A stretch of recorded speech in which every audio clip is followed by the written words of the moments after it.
Welcome to On the Edge with April Mahoney Brains. Here, this is the spot where the conversation is pointed, the guests are sharp, and the responses are never dull. Welcome home, Brains. There's only one requirement to hang out on the edge, is that you open your big brain and close your small mind. Did you bring your thinking caps? It's time to put them on, because the conversation starts So, Joan, you were now. telling me about all these wonderful things. Tell me again. Share with my brains. Well, you got these 8 things, these 8 wonderful things that are really stressing people out. And you also mentioned to me that you feel like the ambers now are just starting to burn. How are you feeling? Are you excited? I am terribly excited. Because of my life circumstances, I kind of sat my business on the back burner, still did it, never stopped. But my former husband has Parkinson's, and I'm still kind of in charge of his life. He's in a nursing facility now. So, I really kind of had to put stuff on the back burner. And now, yeah, I'm 79 years old, but who Wow, cares? no, you are 79. Yes. Shut the front door, girl. What kind of moisturizer are you using? You look stunning. Oh, thank you. Thank you. Well, it's a whole holistic outlook on how to stay healthy, vibrant, youthful. And that's what I've been doing for years and years. And what I was saying is I just see today what I have to offer people is so important in today's world because number one, of lack of knowledge of what's going on in our industry, our health industry, our food industry. And I just feel like I can teach people how to stay healthier, build their immune system. And I have a great story about that because of COVID. And I look at myself, I have one major problem that I've had since I was 21, which is a back problem. And other than that, I'm like, woohoo, ready to Yes, you go. are on fire. Brains, okay, here, the ambers are burning right here on the edge. This is the place where the conversation is pointed, the guests are sharp, and the responses are never dull, and the 79-year-olds are on fire. Look at that. Yeah, we are. Okay? Most of them are sitting around twiddling their thumbs, crocheting, watching Netflix, eating popcorn, but look at this vibrant beauty here. This is Joan Lubar. Yes, And ma'am. you know what? Her nickname is the Sassy Sage. Okay. She is going to talk to us about de-stressing. Now, a woman of 79 years knows a little bit about stress. She's been there, done that, got the t-shirt. She's got 8 core reasons why people are stressed.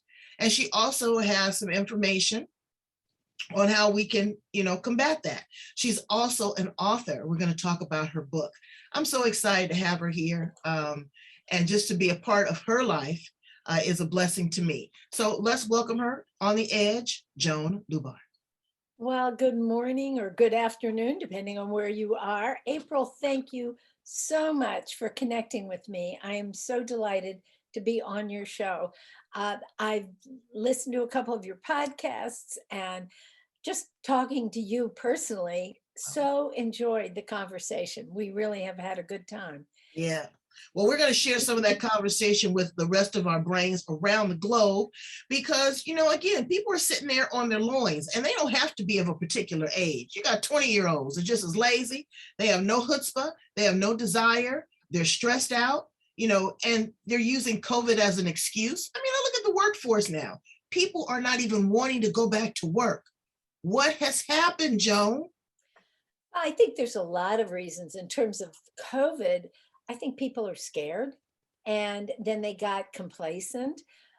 But at the same time, we have a childcare problem. So for the women in the audience, this has been a problem to be able to go back to work because they have nobody to take care of their kids that they really trust.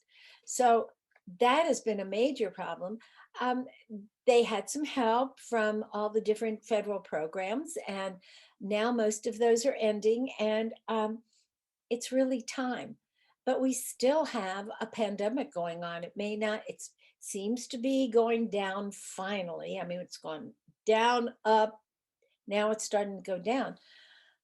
But I think people are really scared. They're not going to all the places they used to go to, even if they're now open. Right. And to add to that, let me share a story. It's a combination story about staying healthy enough to not let COVID affect you. Now, I know there's a lot of people out there that are not getting vaccinated.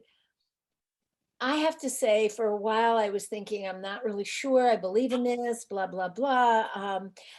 But when my kids told me I couldn't come to their house if I didn't get vaccinated, I gave it some thought, and I actually did get vaccinated. But I've learned a lot since then. And one of the things I learned recently, I just was at a wedding of a friend, and she and her fiance, he is a medical researcher from France, and he is works with a whole group of people who are all researchers.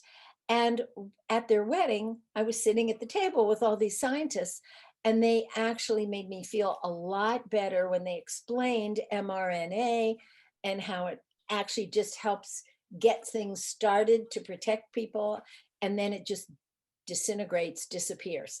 So that made me feel a lot better. I personally got the Johnson & Johnson vaccine, which is more like your normal vaccines that people get. Anyway, just a quick story. A friend of mine was on one of my favorite products called Triple Defense Boost, because it includes all of the things they're telling us.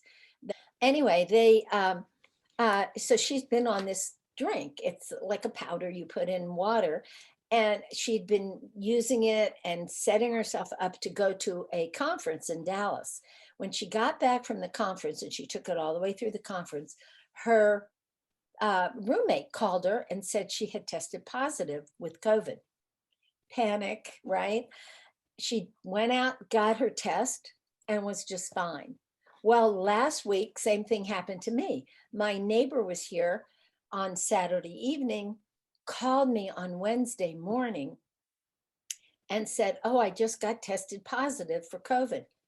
Well, I knew I'd been on the same things that I recommend to people, but I couldn't take a chance, because the next day I was not only going to this wedding, I was the officiant.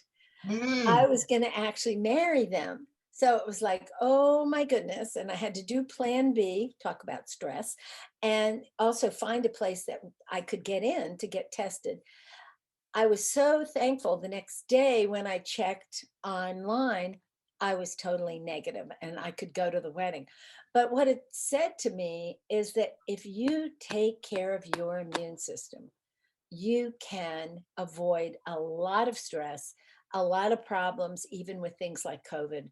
And most people have no idea that their body is made up of trillions of cells, and the only thing that builds healthy cells are good quality nutrients. Absolutely. And, I work with a lot of scientists here. I've had the pleasure of going to the Salk Institute, which is a spooky kind of place in a way. But yeah, but dealing with scientists, they assured me early on that this didn't just spring up. The pandemic, COVID, nor the vaccine. They had been working on this. They had knew that it was going on, but it hadn't reached the epidemic state, the pandemic state. So the money wasn't tossed behind it. They really didn't have it at the forefront. It was kind of on the back burner. So Brains, I felt very comfortable. I took the Pfizer, and I was tired. I went to sleep, but I've been to foreign countries before. I've had to take yellow fever. I've had to take malaria. I've had to take, as a kid, mumps and measles and chicken pox vaccines, all of that. I didn't know what was in that either. Okay. And African Americans, I tell all of my guests that are not African American, we are very apprehensive. We second guess, we look at a side eye, because we know what has happened and how we have been used in science and research before in the past. So there's a hesitance, but with that hesitance, it puts us behind the 8 ball, because there's also advancement. There are a lot of our brothers and sisters that are in the science and research. Actually, one of the founding researchers in the vaccine was a Black woman. So a lot of this information is at our disposal. Do your research, build your immune system, and learn how to de-stress. So you have 8 key factors, 8 key things that people should really consider when they are stressing and in stressful situations.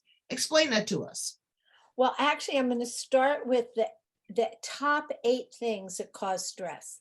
And I'll tell you a little story that goes with that. First thing is new marriage. Second thing could be divorce or separation. Third thing is getting a brand new job. Fourth thing is losing that job. Fifth thing is financial problems. Sixth thing is moving. Seventh thing is, of course, death, which is one of the worst, actually the top one.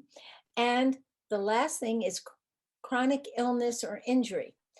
So I just want to share that when I first got started in my nutrition and wellness business, I was in Washington, D.C. That's where I was living. And I got married. My husband had just taken a new job in Ohio.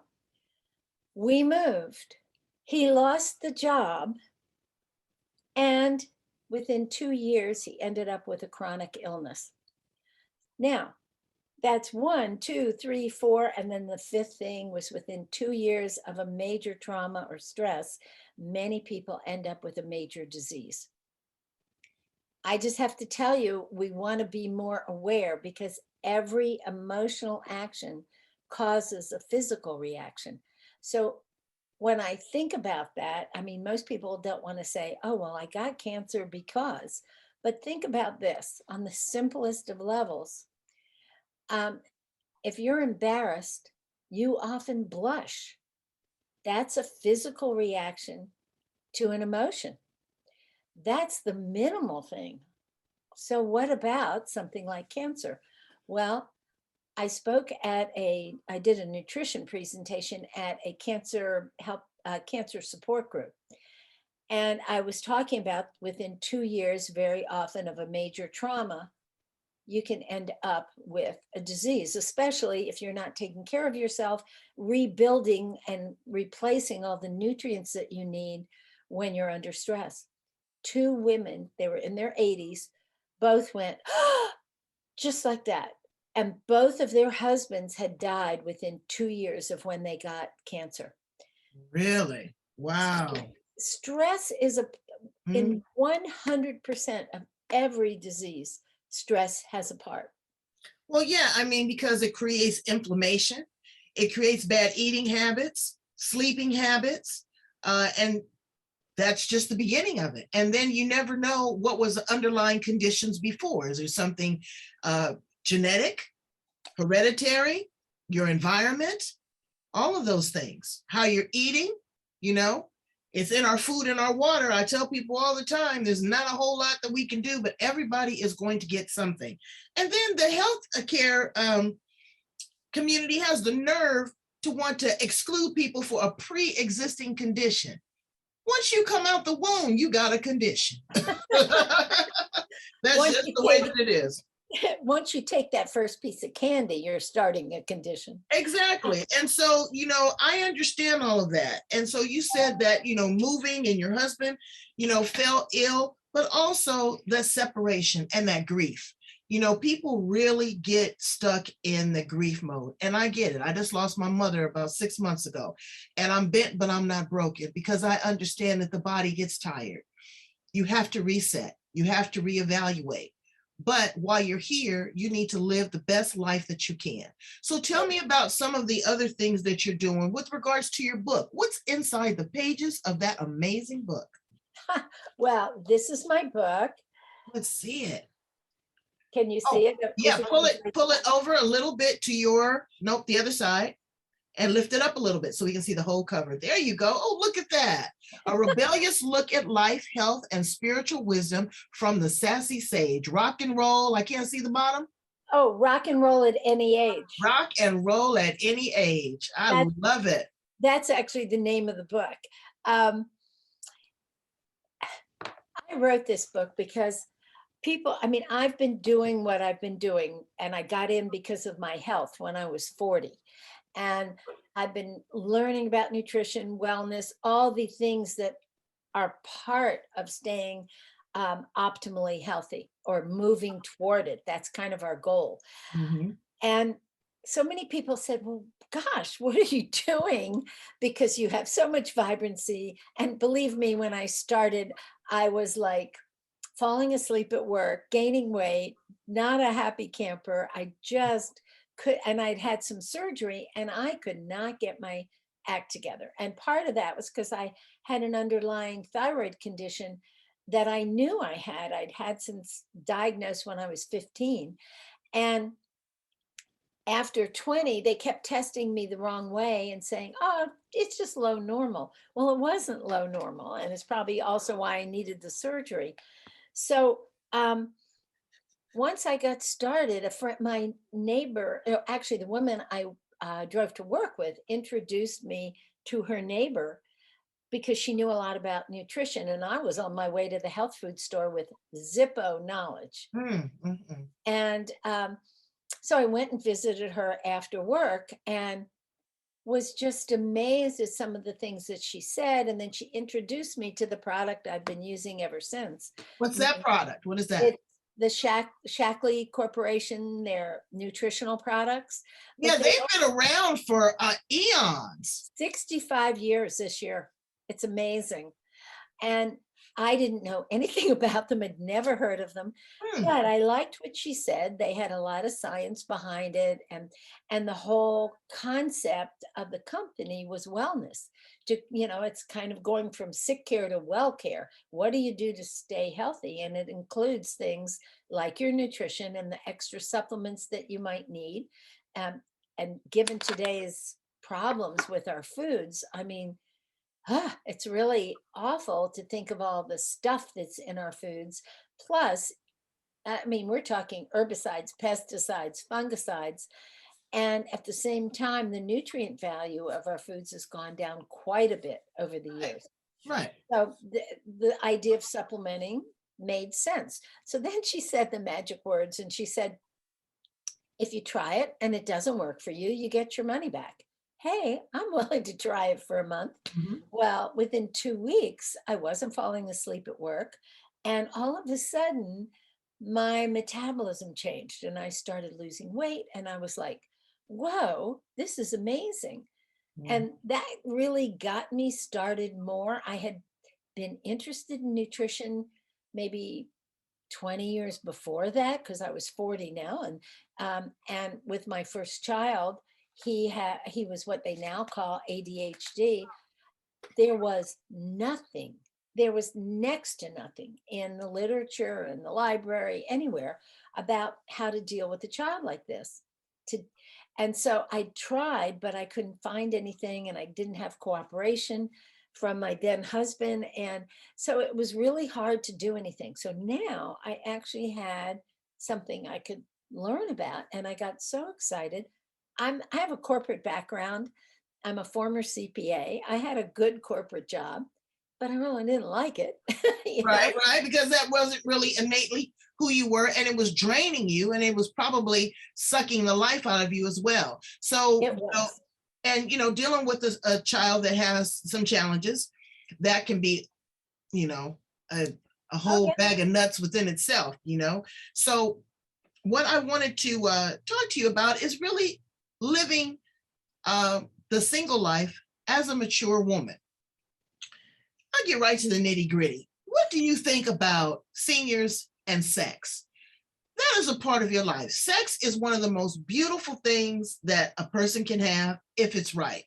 And I've got some friends that are really doing the most in their 80s. Don't you think that so many people think, okay, when you get a certain age, you're not supposed to want intimacy. What's your thoughts on that? Oh my gosh, that intimacy is amazing. Sex as well as just cuddling. I mean, all the things that when you're with the right partner, it doesn't mean you go out and have sex with everybody just to have sex.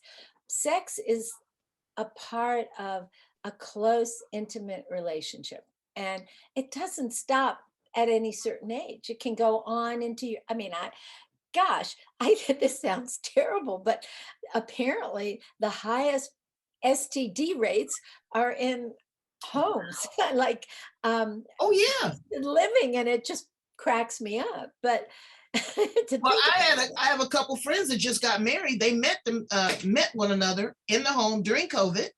They just got married. They're in their 80s. that's awesome. And they sneaked from one room to the other. They both been vaccinated, but they are in love. And that is a part of living a vibrant life too, Yes. is still wanting to be involved with another person. You don't necessarily have to be married. If you want to be married, that's fine. But just to be able to have that relationship, to have that conversation is very important. And dating. Are you dating? Right now, I'm not, but I have been, and I'm planning on doing it again. I just, because of COVID, it was hard to, get out and meet people. I have tried the online dating, and I did that with someone for about a year. But you know what? I'm picky now. Well, you should be selective. And that online dating, honey, because I'm telling you, when they look at you, they are not looking at 79. They are not. There's no way you can tell me that. And you have to be careful for the catfishers. They're looking for a nice, mature woman that is just going to fall in love. Well, don't just fall in love with them. You've got to be able to have your sensibility up there. Got to be able to have a conversation. Run their credit report.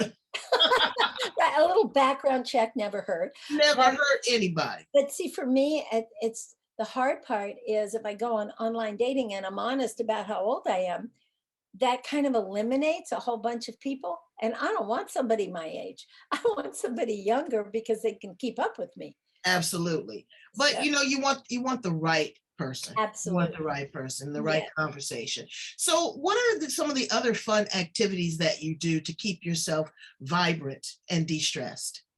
Well, my favorite thing is dancing. And because of my back issues, which I've had since I was 21, in the last year, it's kind of not slowed me down, but I had to stop doing a lot of exercise. And one of the things I did was jazzercise, which is so much fun because I didn't have a dance partner, but I have gone out and I used to teach country western dancing, swing. You taught some line dancing? I have taught line dancing as well. Taught him how to do your partner? Well, I love doing partner dancing, but things that I grew up with were like swing and waltz and cha-cha. And the only thing I never knew how to do, because in the beginning, I hated country western music. I mean, I love it. Me and my mother because you know what? It's storytelling. I love the cadence. I love I love all of it. I love country western. Well, it's funny because this is like, gosh, it was after I had started Shackley, actually. And I loved to dance.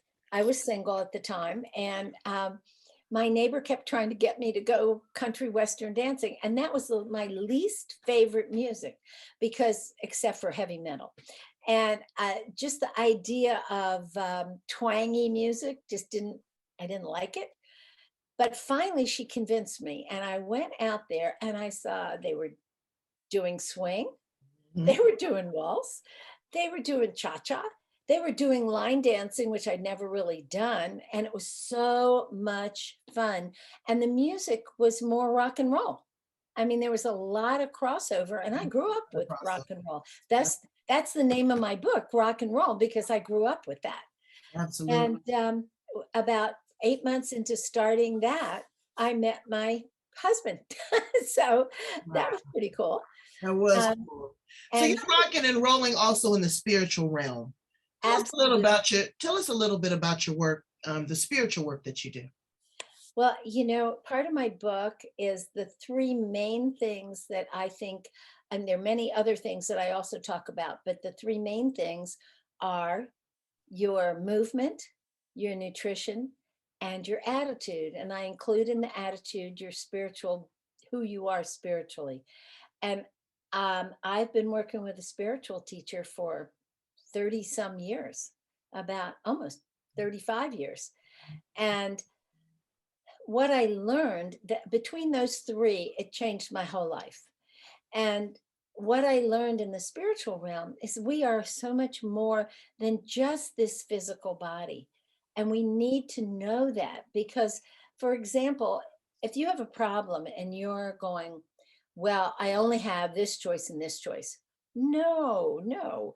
If you center in like we did at the very beginning, where you're breathing in and you're just being intentional, and then you start to just connect with this higher being, creator, God, the force, whatever you want to call it, all of a sudden you are open to a universal amount of information. And then you ask for that answer, and you could come up with another 6 solutions because we are so much more than just this physical being. And we are so interconnected with everyone. And that has actually, having that way of looking at life has totally saved me on so many occasions. It's helped me realize that life doesn't happen to you, it happens for you. And if you can look at things, for example, like my husband having Parkinson's, wow, that could have been just totally devastating. But we use that as an opportunity to find out, all right, what can we do that will make a difference? And his first symptoms of Parkinson's were 1991, and this is 30 years later.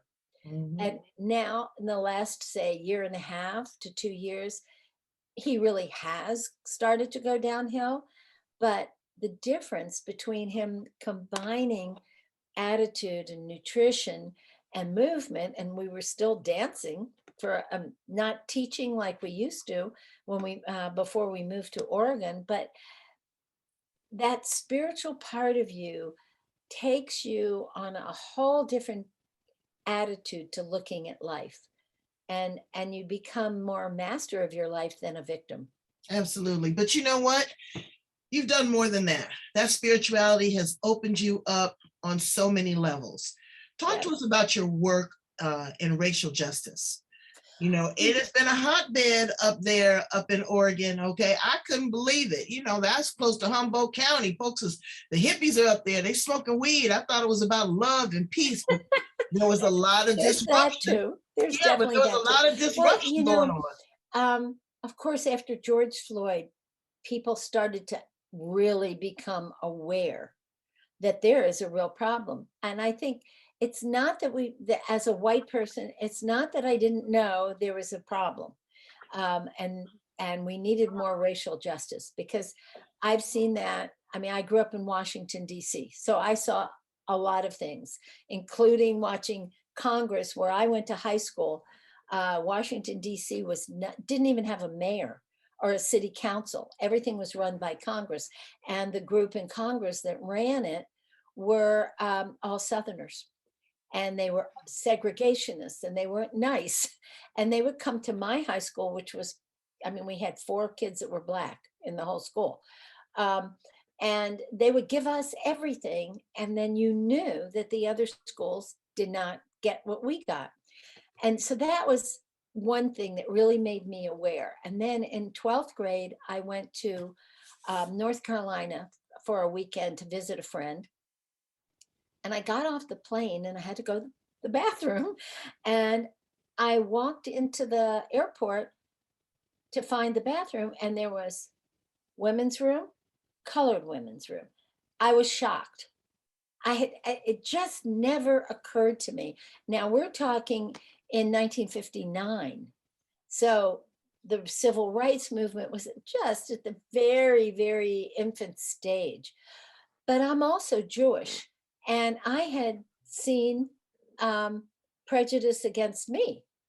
My parents wanted to buy a house in 1950, and the area that they wanted to buy the house in, there was a covenant no blacks, no Jews. So it wasn't like I didn't have that kind of experience. But I think the last couple of years really brought it home to me that if you're Black, you wake up in the morning and you literally have to steel yourself to walk out the door because you don't know what's going to come at you. That I just didn't realize it. So I joined a group called Racial Justice that meets every week, and we have speakers, and then we talk about things that we can do.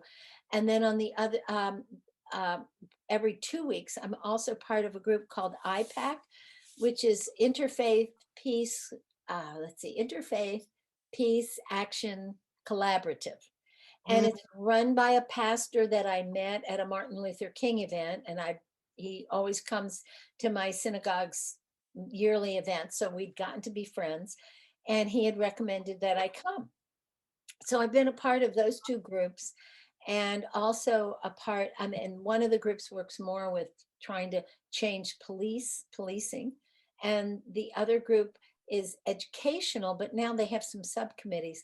And my big thing that I've always felt is that the news media tends to always, as we always know, dwell on the negative because it gets people interested. Oh, so and so got killed. There was a But little. that's why people are turning to podcasts because Yes. they're tired of mainstream media dictating what's going on, creating news instead of delivering the news. I mean, what happened to the days of Walter Cronkite and Barbara Walters and oh my God, tons of them that have passed that really took the time to deliver exactly what was going on without the pundits, their opinions, their snarky attitudes.